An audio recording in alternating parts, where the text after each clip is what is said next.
Welcome back to the, oh, nope, wrong screen. Welcome back to the ABL review. We have season 21, week 6 of the North Division. Sorry, it took me a second to remember what week we were doing there. First things first, we do have some shame to report. Zach and Curtis were not able to get their battle done. Curtis has taken his second forfeit of the season. All but pretty much locking him out of playoff contention. We'll kind of look at it a little bit later. But let's hop into the games. First of all, we've got the love affair. We've got Brett versus Logan here. This is a rough one. Okay, we're just gonna hop into it. Doesn't go well for Logan early, and it stays bad for Logan late. So we got Road and Frost leading off against Slow King. Misses the Blizzard. Whatever, right? That wasn't gonna do much damage anyways. Probo Pass is gonna come in. Go for a hard Dazzling Gleam of the Great Tusk switch in. Obviously, Logan not expecting a Dazzling Gleam coming out. I wouldn't have been expecting it from Probo Pass. I think I probably would have done the same thing and gotten really upset when Probo Pass did 54% with a Dazzling Gleam to my Great Tusk. It's really annoying, right? I'm going to get a hard switch out in a Road and Process. Another Dazzling Gleam comes out. Good call there by Logan to kind of... hey, could be something up his sleeve. Maybe sniffed out a potential Terra, but also maybe just trying to grab Talonflame on the double switch. Gonna get a Volt switch there, wear down the Probo Pass a little bit. Counter Volt switch from the Alchemy as Beartic comes out in the snow. Not great, but Alchemy should be generally safe, but it's not. It needs a heavy slam. Down it goes. Not great at all. Now, one good thing to come out of this, right, is... You've seen two moves from the Beartic. You're going to assume like one is either like Jet or Liquidation. It's going to have an Ice move for sure. So he's only down to one more move. So, that starts to narrow the field a little bit of what he could be going for against the rest of your Pokemon, right? That's a little bit helpful. Close combat, Logan thankfully, for his sake, doesn't catch a burn on the Talonflame there. Going to see a U-turn come out and break the Dragonite's multiscale. He's going to roost against the Slowking, just kind of see what it does. See the Ice Beam come out, does a little bit of damage. This is a tough spot for Logan to be, because he's gonna roost again because he just wants that multi-scale intact for a potential setup opportunity later. But Beartic's gonna come out and he's got 4 turns of snow to contend with here. Icicle Spear is gonna come out and basically do nothing to Empoleon, but then he's gonna follow it up with a close combat here. Yeah, not a lot Logan could have done at that point. He doesn't have good Beartic answers on his team. There are not a lot of good Beartic answers, and I think we'll see a discussion of it in the chat here on the side here. We moved Beartic up a tier, and we probably need to move it up more. It's been very good. I think Slush Rush Pokemon in the past have been kind of deprioritized in terms of like point cost, because the idea was like, hey, Hail's not a very good play type. You got to commit like a whole Pokemon to it on your team. Just to be able to fit it in there, and even then, Beartic can be dealt with. But with the Beartic's ability to change types because of Terra, with Icicle Spear being reliable because of loaded dice, and also I'm going to say the lack of hazards. Hazards are, I think it's a little bit harder to prioritize hazards because so many things have heavy duty boots, and there's so much less defog than there used to be. I think it's harder to keep, it's hard. People don't do hazards much because then you have to rely on rapid spin for your stuff. It's difficult. I don't know. Hazards are in a weird spot in the metagame right now. But also, getting back to it, Galarian Slowking and regular Slowking having Chilly Reception, those are just good Pokemon that benefit from having a pivot move, and then that benefit can provide ancillary benefits to a low-cost Pokemon. It's something we kind of didn't calculate properly, right? So Rotom's going to come in there, force out the Probo Pass here. I'm going to get another hard switch into Brambleghast, so we see a Volt switch there. Dragon's going to come in, obviously force that out. Rotom's going to come in, eat a Dark Pulse, but Terra Ice, surprise Brett with a Choice Scarf, Terra Ice, Rotom Frost, be able to clay Makeo. Kind of all for naught though. Vacuum Wave from Ursaluna is going to be able to clean it up. Dragonite, I figured we might try to see like a setup opportunity, just DD up real quick. Try to get in a position here, but probably too little too late. I think probably just Dragon Claw and Earthquake are his only 2 moves, which aren't going to do enough to the remaining Pokemon here. And just the last couple Pokemon are going to fall to easy Icicle Spears from Beartic here. Brett absolutely dominating this matchup. His team is tough to beat. We've seen him do a surprising amount with Probopass. The Beartic Slowking connection is so good for the cost. On top of that, Logan was telling me, he's like, oh yeah, I had to commit like 4 full Pokemon to dealing with Beartic before I even did anything else with the team. That, and then in combination with his other bear, is a really tough team to plan for. I think despite him having that early loss to Zach, but also I just feel like we haven't seen as much from Zach in terms of just like what he can do. He hasn't had to stretch himself. Like, I think Brett's team has a very clear identity of what it does. Let's hop over to the north real quick. Nope, not that one. That one, nope, also not. Like, Zach's team doesn't have a super clear identity of what it can do. He hasn't had to rely on one piece of his team more than any other. Brett has been relying on one piece of his team more than any other, but I don't think in like a limiting way. And we also see him make some changes to his team. So just something interesting, not really a commentary on either guy, just different play styles. But I'm thinking Brett is probably, if I had to pick right now, I'm probably favoring him to come away with another championship this season, but we'll see. Moving on, we've got Dakota taking on Kyle. This game ended up having to be played on an extension, so we saw it start a little bit later, but we can hop right into it. So we got the Weavile lead against the Iron Treads. I think Dakota's going to get out of there pretty smartly. You're going to see an Earthquake come out on Tauros, do pretty good damage, but we can also get Tauros to damage that Iron Treads right back. No, Dakota's going to go right out here into Mudsdale. Now, Mudsdale has a decent matchup here. Only 2 things can really threaten it, unless maybe that Iron Moth has Energy Ball. That's the only other thing that could really scare it. But pretty good match. Oh, and never mind. There's also Hisuian Electrode, but we'll talk about some things in a minute here. Blastoise is gonna come out as Stealth Rocks go up. Excuse me. This is one of the things that scares out that Mudsdale, and we're gonna see a double switch here. So this is interesting. So Kyle is Kyle's kind of known for over predicting, or I shouldn't say over predicting. He's known for making predictions, and I think sometimes over predicting, and people have been known to punish him for it.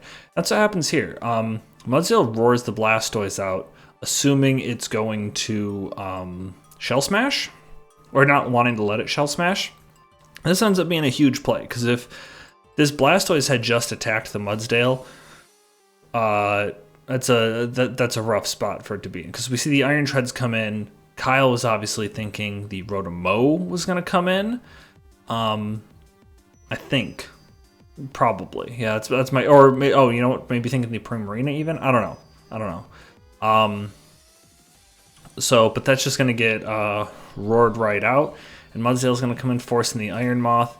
And we're going to see it get the speed boost here. I don't really love Substitute on Iron Moth. I don't really get what it's supposed to do here. Maybe Kyle can shed some insight. Because even behind a Substitute like this, it doesn't really scare out Mudsdale. And we'll actually see the kind of damage it can do later.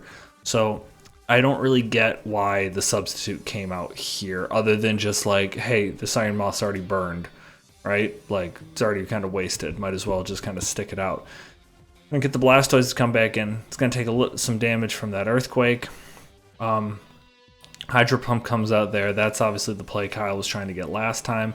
I see the Iron Treads come in, take that opportunity to get off the Rapid Spin, but the Hazard Setter is still around, so that's not permanent. Fire Dance from Iron Moth is going to come out, not going to get the boost. Mudsdale's going to come in, Hisuian Electrode, takes a bunch of damage there, and now we're going to see the Mudsdale go ahead and Terrasilize Psychic. Now, at this point, the only thing that can hit the Mudsdale super effective at this point in time is the Annihilate. Obviously, Kyle wasn't planning on there being a bulky Psychic type for him to deal with. And he doesn't have any way to hit it super effective. Kyle's just kind of try to go out big here and go for this Thunder Wave here. Maybe that's going to buy him some turns, but doesn't buy him a turn there. He's going to go into Iron Mouth to try to do as much damage with the special attack as he can, but this is a pretty specially defensive Mudsdale. And he's going to get the stamina boost, fire off another Earthquake, get another KO. Blastoise is going to come out. At this point, I think Kyle knows that he's lost, and he's really banking on a potential full para here. He needs that to work to kind of get him back in the game. But the Mudsdale is just going to be able to get off another Earthquake and KO the Blastoise. Annihilate's going to come out and just try to chip him down with the only super effective move he has for it, this U-turn. Get a little bit of damage. And we can see the Terra Blast come out, obviously why this is Terra Psychic. Another Roar out. Annihilate's going to come back in. This defense is boosted so much at this point. Not a lot he can do. Another Terra Blast. Glaceon is, I think this is in range for them to get the KO. Now, at this point, Kyle's lost. Mudsdale had a pretty good showing, but also had a great showing because it got to get off like 7 full turns without getting fully parried. So a little bit of luck there on his part, but it was just a smart move to go Terra Psychic. Kyle didn't have anything for a Terra Psychic Pokemon at this point. He just had too many resources burned to be able to come back. Moonblast from this Primarina is able to KO the Glaceon. Annihilate's not able to get the KO here. Going to be able to KO the Primarina. And that's it. Really great showing for Dakota here. Kind of some bad luck and some... I don't know. I think Kyle got out prepped here. I don't really think he got out, maybe a little bit outplayed with some of the predictions that Dakota just kind of sat there and attacked, and he didn't need to make predictions. I think if Kyle just played this straight up and attacked what was in front of him, he was in maybe a better spot. But yeah, I think Dakota just out prepped Kyle here. That's the story of it. This is gonna, give Dakota a new life in this season here. But we can move on to our marquee match of the week, and I again forgot to open up Audacity. I'm not again. I've never done that before. Open. Oh no, not that. Oh jeez, recent files. Audio drops. Here we go. Marquee match of the week. Now we have a theme. There we go. Yeah, we've got Drew taking on Jabron. Now looking at Drew's team, you see these bulky assholes again. You see these 2 Regenerators. You see this really annoying, like, kind of anti-stall sort of, like, pseudo-stall sort of mon and Grafai. And you see Unaware, Quagsire, and, like, the king of bulky builds, Heatran. And it just looks like this annoying, bulky team. And you see a pretty bulky team from Jabron here, too. So let's get into it. Got Galarian Articuno leading off versus the Heatran. Stealth Rocks are going to go up. Quagsire is going to come out. Obviously going to be Unaware Quagsire. Another Calm Mind is going to go up. Kind of bold considering Toxic could come out, but Toxic goes off and the Articuno is able to dodge it. Big move there. Stored Power is going to come out. Do decent damage. And I'm really surprised to see the Haze come out from Quagsire. Not something you see Quagsire carry a lot, but honestly super good in this instance. So good play there. Another Shadow Ball is going to come out as we do see him land the Toxic. Surprised we're not seeing a Recover come out from the Quagsire as he does hard switch, get Cyclizar in. I also like this play here. He's going to Terra Ghost so that way if this Donphan tries to Rapid Spin, it can't. But Jabron has the wherewithal to just get off some damage there. Very smart move. Earthquake's going to come out. I'm surprised at how much that did, considering it's a resist, but Donphan's pretty strong, so who knows. Glacier is going to come out on this Ogerpon. Pretty good damage coming out from the Ivy Cudgel. Low Kick's able to pick up the KO. Just Drew having the right set here. He's not going to try to get aggressive and Swords Dance up if he doesn't need to. He's just going to go ahead and attack what's in front of him. Now we got the face off of the Ogerpons. Drew's just going to go ahead and sack Quagsire there. Probably a good call. Hornleech does a surprisingly high amount to the Alamalola as it sets up Misty Terrain. So this is the second time in as many weeks we've seen Misty Terrain. We saw it, I think it was, pretty sure it was last week that Logan had it on his Alcremie versus Zach. So we see another Misty Terrain come out.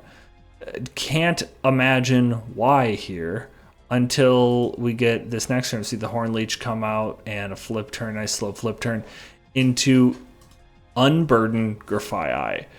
I you know what? I didn't give Drew enough credit because, you know, he's been taking this really bulky, kind of boring but effective team. But man, he pulled out a Misty Seed Unburdened Grafai with Misty Terrain Alamalula. Got to give him all the credit in the world. That is such a cool tech because now he's able to be fast. I think he might have been naturally faster. No, it would have been a speed tie with his Ogerpon. Now he doesn't have to risk that. He's just faster. And he also pulls out the acrobatics here. I mean, just... I really love what he did here. Such a cool tech. Able to get that Donphan down to low HP. Able to pick up the KO with U-turn there. Rotom Wash is going to come out. Obviously, Volt Switch to try to break the sub there. Like, Jabron's fighting. He's been kind of caught off guard by a couple of things. I think the Haze was a big pull for the Quagsire there. That was surprising. And then also the Misty Terrain to have the fast acro on Grafai. Also, I would imagine threw him for a loop, but he's actually dealt with those two big threats. Granted, it did cost him a Glacier and a Donphan at the end of the day. And also his Articuno's toxic, so that's something to consider. And Sylveon's not really going to be able to get past this Heatran until... Or Sylveon's not going to be able to get past Heatran. So until that happens, Sylveon's basically a moot point. And we see that happen here as the Heatran comes in on the Sylveon, but we are going to see him be able to break the balloon with that Shadow Ball. This makes me think that, I mean, this Ogerpon almost certainly has Stomping Tantrum then, right? Cyclizar is going to come out on a Shadow Ball. Another nice prediction there by Jabron, really trying to stay in this game as much as he can. Heatran's going to come out and just pick it up with a Heavy Slam. Not fucking around. I think that this turn where Heatran did come in on the Sylveon as a Shadow Ball came out, I think that I'm guessing Drew predicted Jabron to go into Rotom. So he's like, okay, I'm going to go into Cyclizar. I'm going to be able to get some regen back. But Jabron was able to just catch him with Shadow Ball. I think it's a really good play. And he's like, fuck it, I'm going to kill it then. He comes in with Heatran, goes for the Heavy Slam, gets the KO. Now we see the matchup you'd expect. But now Jabron's the one who overpredicts a little bit. Obviously afraid of the Ogerpon or even the Alamalola coming in. And he's just going to go for a hard Volt Switch there. Could have taken out the Heatran, but Drew played a little bit risky and it really paid off here. As Ogerpon's going to come in, Flamethrower is going to be able to KO the Ogerpon. Now we're going to see the Rotom. Again, play it a little bit safe here and not go for the Hydro Pump because he doesn't want to lock himself into that move if Ogerpon's still around. I think that's smart. Now we're going to see Horn Leech come out in this Articuno, but at this point everything's just too weakened. Ogerpon's going to be able to clean up everything here. That crit didn't matter. So really good plays from Drew here to kind of take control of the battle early. Jabron really fought, tried to get back in it, but he just couldn't. This is a really good game. And it's kind of a shame for Jabron because we'll kind of see how the standings are looking. He's been playing well, and it just hasn't been translating. So let's take a look at the schedule. Oh no, we should take a look at the standings. Oh, I'm going to remember to do it this time, guys. Look at that. Okay, so Zach still undefeated, 20 Peru going into the final week of the season.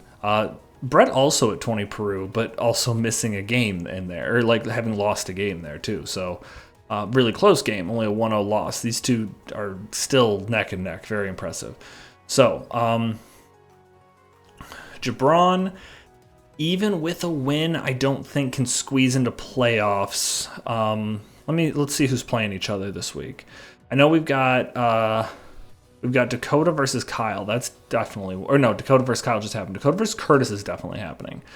So if Curtis loses to Dakota, Jabron, who's he playing? Jabron's playing Logan. If that happens, he could take a playoff spot from Logan potentially. If Kyle could get a win... Geez, it's so tight. These we could have all of these teams finishing so close to each other because also a bunch of them are playing each other here. Yeah, it's hard to say how this is going to go. This last week of playoffs is going to have so many implications for where people end up. But let's look at what we do. Also, what we have. We got Brett versus Drew. Yeah, if Drew wins this, he can have a first round bye. Big game there. Huge game there. Very important game for Brett versus Drew. Brett doesn't have anything to gain other than just retaining that first round bye spot. Drew, with a win, catapults into that spot. Huge for him. Zach is taking on Kyle. Kyle, Kyle's not in a super strong position. He's not in a terrible one either. Actually, he's not in a great spot since Jabron has a tiebreaker over him. But he has a tiebreaker over Curtis, which is important. But that's the only tiebreaker of these 2-win teams that he has. Oh, never mind. He's got one over Logan, too. So, yeah, Kyle, his win, a win for him would be super big, but it is a little less big just based on he's got some decent tiebreakers for who he's dealing with here. If he wants to just try to avoid relegation and make the playoffs, right? Logan versus Jabron, I think we touched on that a little bit. Jabron needs a win to avoid relegation. Logan with a loss has some pretty bad tiebreakers in terms of everything else here, so he could end up falling out and getting relegated if he loses to Jabron there. Curtis versus Dakota. Curtis also really needs a win. He doesn't have great tiebreakers here. And then Dakota with a win he's in playoffs right now. Even with a loss, he might end up being a little bit safe, but we'll have to see. But I think that's probably going to wrap up what we got to talk about. Did somebody make changes? Oh yeah, Brett made some changes to his team. Dropped Rillaboom to pick up Ogerpon and Palmont to pick up Regieleki. Kind of a lot of the same stats there, or types there. But, making those little tweaks going into playoffs, pretty important for him. So I think that probably wraps it up. Thank you, everybody, for a pretty good season. I'm going to finish up strong here in the North before we head into a 3-week playoffs. So thank you, everyone. See you next week. Goodbye.